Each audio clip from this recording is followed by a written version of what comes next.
Hola, hola. Hoy es el día 38 de este reto de 40 días en busca del propósito. No han sido días continuos, hay días que faltan, pero vamos a seguir sin dar un paso atrás. Entonces empezamos con dos preguntas. Uno, ¿qué nos está pidiendo el Señor a lo largo de este reto? Y dos, ¿es posible cumplir con este pedido? Hoy, en el día 38 del Proyecto Vida, nos adentraremos al libro de Malaquías.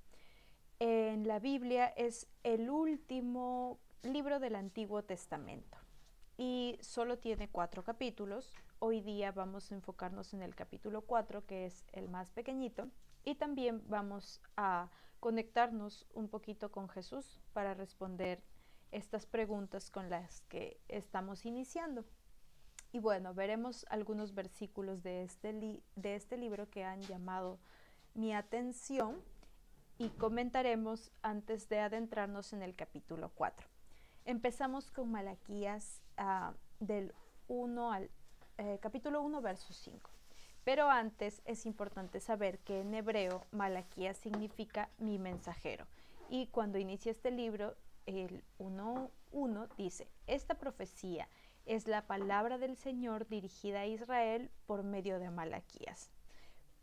Y en este libro el Señor reprende de muchas maneras a Israel porque estaban actuando en contra a lo que le agrada al Señor.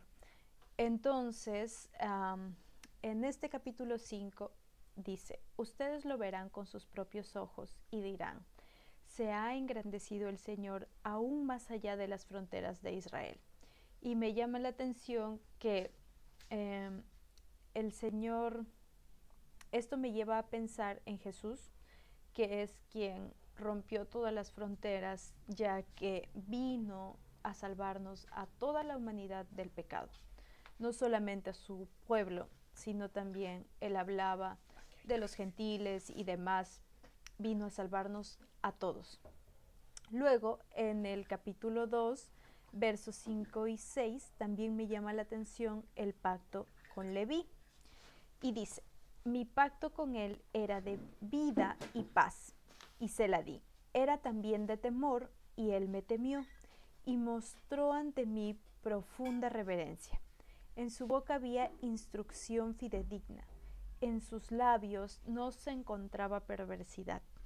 En paz y rectitud caminó conmigo, y apartó del pecado a muchos. Entonces, en el versículo 5 hay dos partes. Mi pacto con él era de vida y paz, que es algo que Dios otorgaba, y dice también, era también de temor y él me temió. Y cuando escuchamos temor nos suena algo fuerte y quizás nos asusta un poco. A veces es más fácil pensar, ok, mejor no conozco a Dios, así no tengo que temerle, así no tengo que respetarle.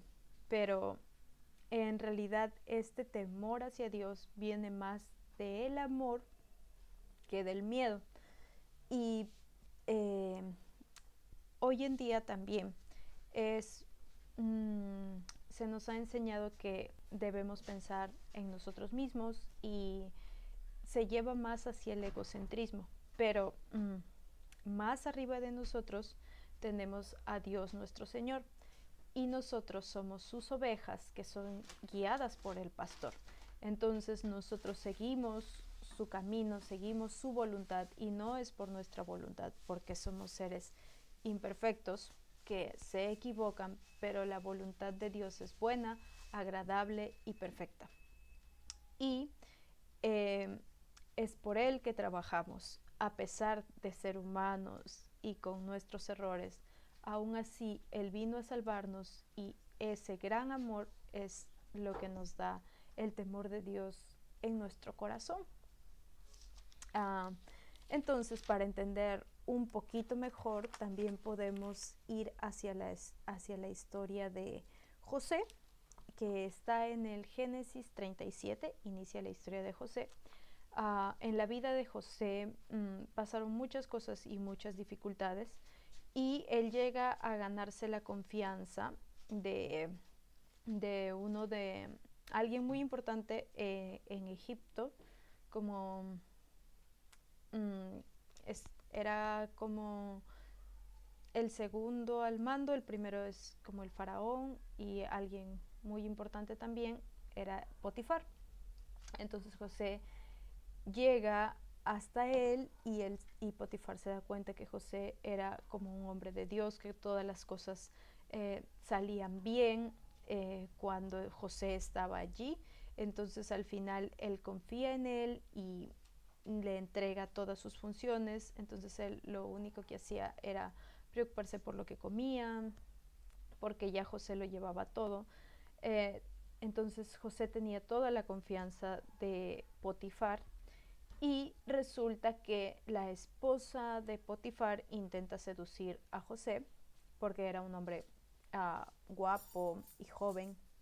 Eh, entonces justo se da una situación en la que ella le tiende algunas trampas e intenta seducirlo. Entonces él le contesta: ¿cómo yo podría faltarle a mi amo que ha confiado en mí con todo esto, con todas las tareas que me ha dado? Pero sobre todo, ¿cómo yo podría faltarle al Señor mi Dios? De esta manera José se mantuvo íntegro ante Dios nuestro Señor. Y eso refleja el temor a Dios. Es eso.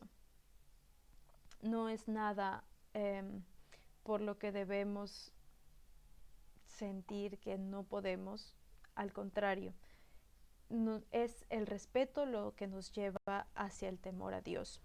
Es nuestro Dios, nuestro Señor, creador del universo, de los cielos, de la tierra, que nos puede ver, y podemos ocultar cosas a nuestros hermanos, pero no podemos ocultar ni una sola cosa a Dios nuestro Señor.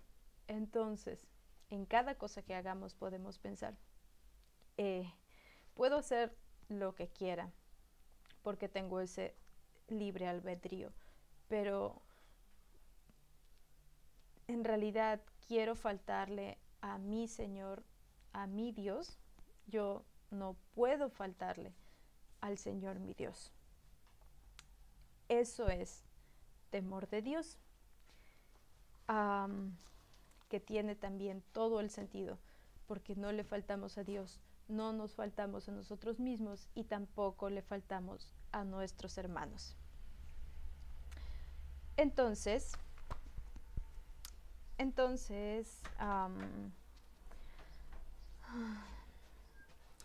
al ver el verso 6, tal como en la vida de José, aquí hay temor al Señor.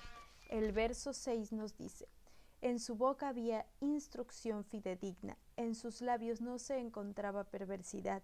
En paz y rectitud caminó conmigo, y apartó del pecado a muchos. Y todo eso fue porque tuvo ese gran amor hacia Dios y ese temor a Dios, que es el respeto. Luego tenemos otro verso, Malaquías 2:10, en el que aparecen dos preguntas. ¿No tenemos todos un solo Padre? ¿No nos creó un solo Dios? ¿Por qué, pues, profanamos el pacto de nuestros antepasados al traicionarnos unos a otros? Y en el pacto de los antepasados está la ley de Moisés, que también es súper congruente para la vida de cualquiera. Todos los mandamientos buscan que no nos dañemos ni a nosotros mismos ni a nuestros hermanos. Entonces, y aparte, la primera pregunta es: ¿no tenemos todos un solo Padre? Todos somos de Dios y para Dios. Y esta palabra siempre me resuena mucho en el corazón. Todos, la unidad. Porque nuestro Dios es el Dios de todos, de los cielos, de la tierra, de las naciones y de absolutamente todo, sin distinción. Fue Jesús quien rompió toda distinción, que vino por todos, no solamente por un pueblo, vino por todos los pueblos y nos dejó un mensaje universal. Entonces, luego tenemos también el verso 15 del capítulo 2 que dice: ¿acaso no hizo el Señor un solo ser que es cuerpo y espíritu? ¿Y por qué es uno solo? Porque busca descendencia dada por Dios. Así que cuídense ustedes en su propio espíritu. Y al final del verso 16 dice de nuevo: así que cuídense en su espíritu y no sean traicioneros. 2 veces dice el Señor: cuídense ustedes en su propio espíritu, y así que cuídense en su propio espíritu y no sean traicioneros. Entonces hay que escuchar a nuestro Señor cuando nos invita a cuidar nuestro espíritu. Luego tenemos Malaquías 3:1. Dice: el Señor Todopoderoso responde: yo estoy por enviar a mi mensajero para que prepare el camino delante de mí.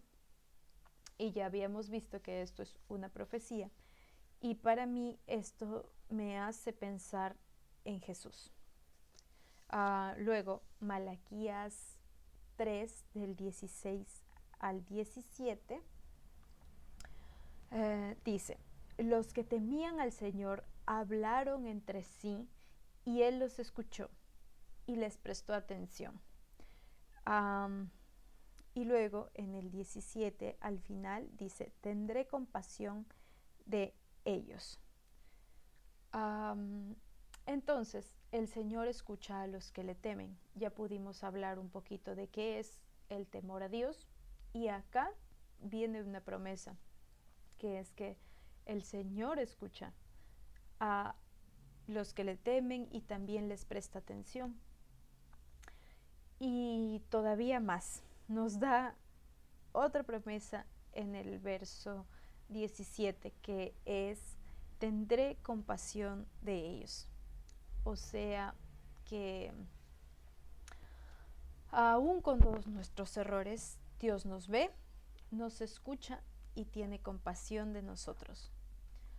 Y al fin llegamos al capítulo 4, que se titula El Día del Señor, y que dice: miren, ya viene el día, ardiente como un horno. Todos los soberbios y todos los malvados serán como paja, y aquel día les prenderá fuego hasta dejarlos sin raíz ni rama, dice el Señor Todopoderoso. Pero para ustedes que temen mi nombre, se levantará el sol de justicia, trayendo en sus rayos salud. Y ustedes saldrán saltando como becerros recién alimentados. El día en que yo actúe, ustedes pisotearán a los malvados y bajo sus pies quedarán hechos polvo, dice el Señor Todopoderoso. Acuérdense de la ley de mi siervo Moisés, recuerden los preceptos y las leyes que di en Joreb para todo Israel. Estoy por enviarles al profeta Elías antes que llegue el día del Señor, día grande y terrible. Él hará que los padres se reconcilien con sus hijos y los hijos con sus padres, y así no vendré a herir la tierra con destrucción total. Y vamos parte por parte con este capítulo. En el versículo 2 dice: pero para ustedes que temen mi nombre. Y vuelvo y repito, el temor a Dios, que viene de el amor y el respeto que le tenemos a Dios, y no puedo hacer nada que pueda faltar a Dios, y todo lo que hago lo hago con amor y con excelencia, como si lo hiciera para Dios.